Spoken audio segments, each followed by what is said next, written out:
in the toilet at the Barbican. This is quite a good way to showcase Fertility Fest 2019 because we're showing you that there's nice loos at the Barbican, because my mum always says you can judge a place by the loos. Do they seem clean? They do. Yeah. They smell good. It's Good at clean sticks, of course. Yeah.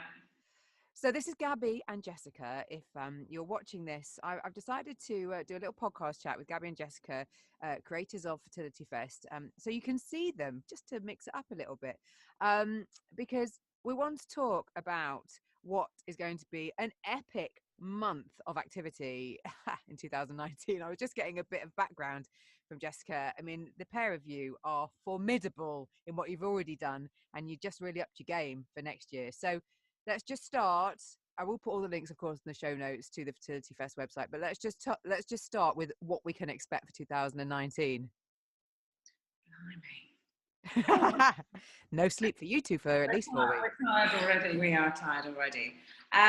4 weeks of stuff happening at the Barbican. And tell them what the Barbican is in case they don't know. Yeah, true. So the Barbican is massive. It's a massive art centre that's got a theatre, cinemas. In London, for those of you listening outside the UK. Yeah, galleries, amazing cafes. It's right in the heart of East London, and has all sorts of amazing international work that's presented here. So we're really lucky to be doing the festival here. We think it's an incredible space. Oh, someone's coming for a wee. They'll be like, what are those two ladies doing?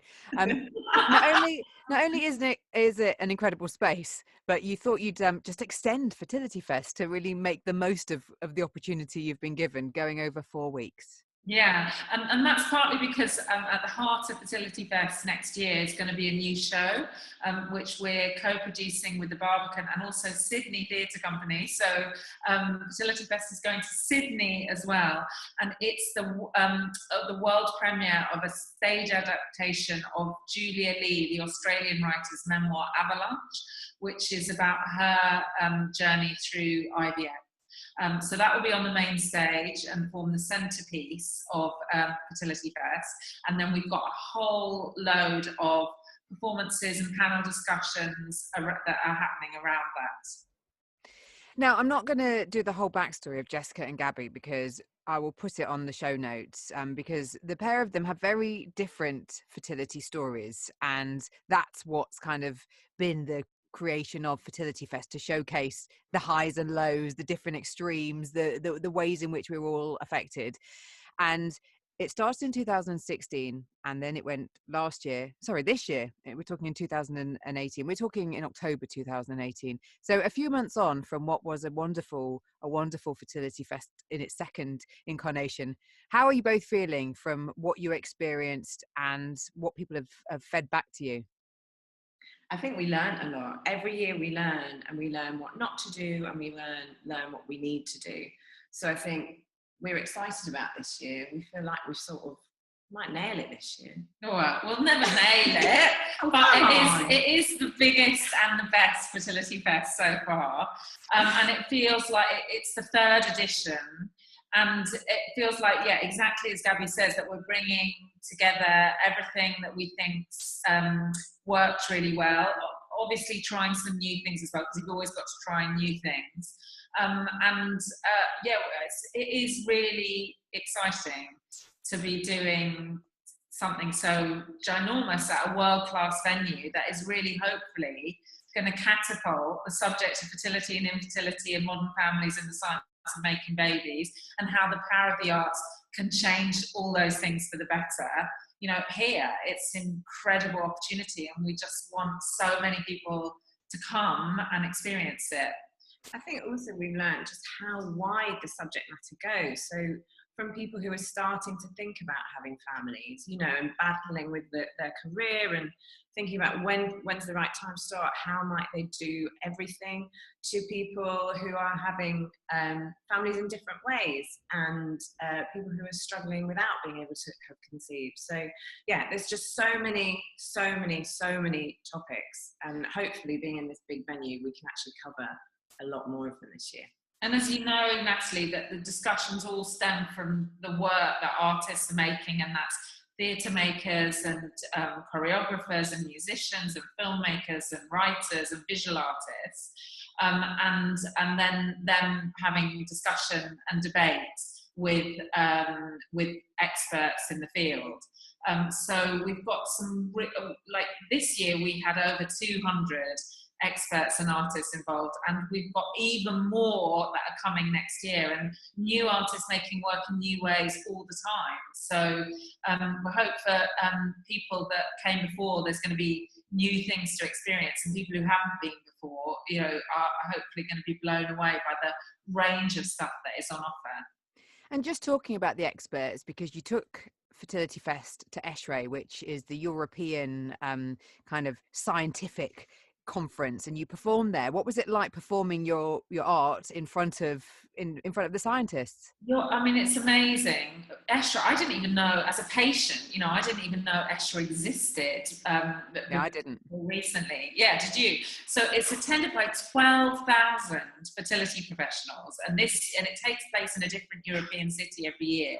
And this year it was in Barcelona, and we were invited to we took 4 Fertility Fest artists and showcased their work and had a series of discussions and debate. And one of our big aims as Fertility Fest is trying to improve understanding within the profession about what the emotional experience of struggling to conceive or going on a complex journey to conceive is. Because, you know, as former fertility patients ourselves, we really feel that mental health care, emotional care needs to improve.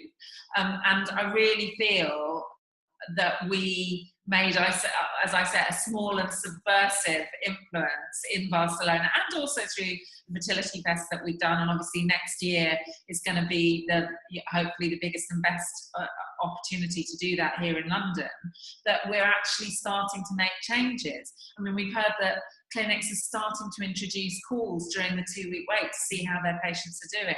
They're starting Amazing. their follow-up after successful and unsuccessful treatment. I mean, as you know, I'm someone who went through multiple rounds of unsuccessful IVF. No one ever contacted me to see if I was okay at the end of it, or if what I wanted to do next. And what we're trying to do by sort of showcasing the work of artists who are often making work around their own experiences, like, this is what's going on in our head, and you've got to make the process better for us. And I think, you know, that's just one part of what we're doing, but I think we're really starting to see changes in that area, and, you know, that's just so exciting. And Gaby, the kind of emotional kind of element to what Fertility Fest brings and offers, from the support, you have people in the quiet space, but to the conversations. I know we were sat in sessions and things were being discussed. You were saying personal things that, you know, maybe you hadn't said before. Other people, not just you know, other people were. And what I'm trying to get at is that it frees up that conversation in a space amongst your peers, doesn't it? And that's obviously a big part of what you want to achieve.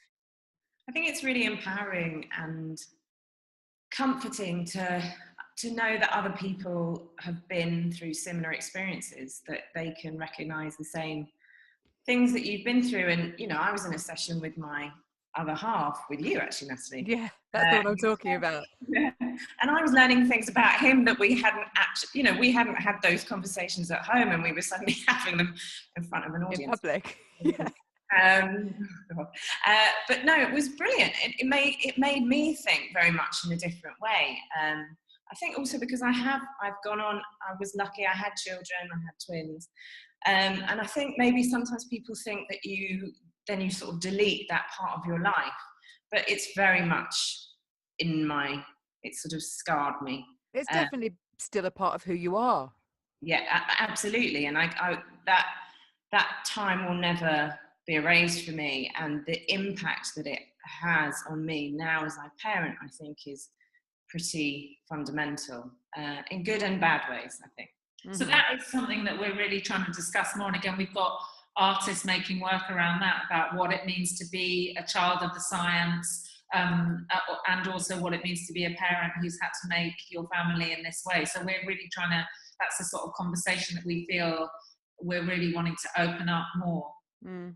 Because I was at a school the other day, I'm sorting out applications for my son, and I was saying to the head, one of your criteria is siblings, and I think that there's something that needs to be understood about families who are bringing a child to a school having had fertility treatment. Siblings aren't an option, and for that to be a criteria of your child's education. And he was looking at me completely bewildered, and I was thinking, I've completely flummoxed you with what I've just suggested. No, but you're right. So new conversations to have. We're living a brave new world, we all know that, well, lots of people know that we're celebrating the 40th anniversary of IVF. This is, in the history of time, this is, a speck of time. Yeah. We are the guinea pigs of this science working and not working. And that is what Fertility Fest, sort of led by patients, for patients and for the profession, is trying to do, and I think the reason why there's been so much interest in it, and why we've grown so massively. I mean, I was having a conversation with lovely Nina from the Donor Conception Network. We're going to be doing an event partnering with them around donation during the festival. And I was meeting with her this morning. Is that these are brand new conversations, and we've been shaking it up in a way, and other people come into the arena and shake it up in different ways, but this is the way that we're shaking it up. And it's working.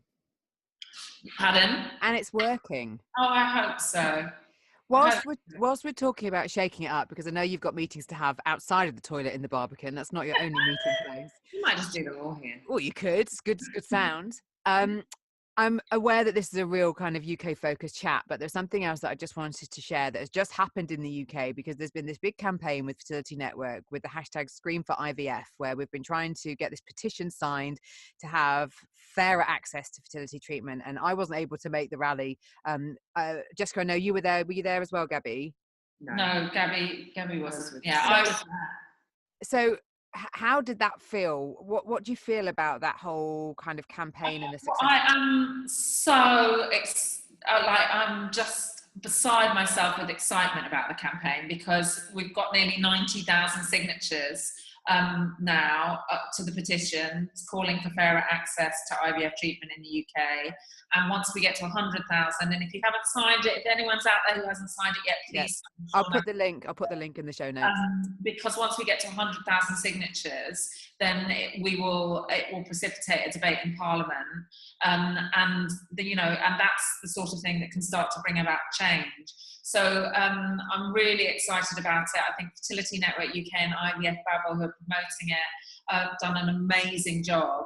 And I was there, and there were a number of speeches from the MPs that are supporting the bill that they're trying to get through, and also other people. And I was there, and I did a reading from my book, which is about the experience of going through infertility, and all I can say, it was a bit weird standing sort of opposite Downing Street reading something incredibly emotional with people crying in front of you, but it's amazing. There were lots of people there, and I just think it feels to me like there's been a lot of change in this industry over the last few years, and I hope that we've been a part of that. I think you've been a part of that. I think other people have too.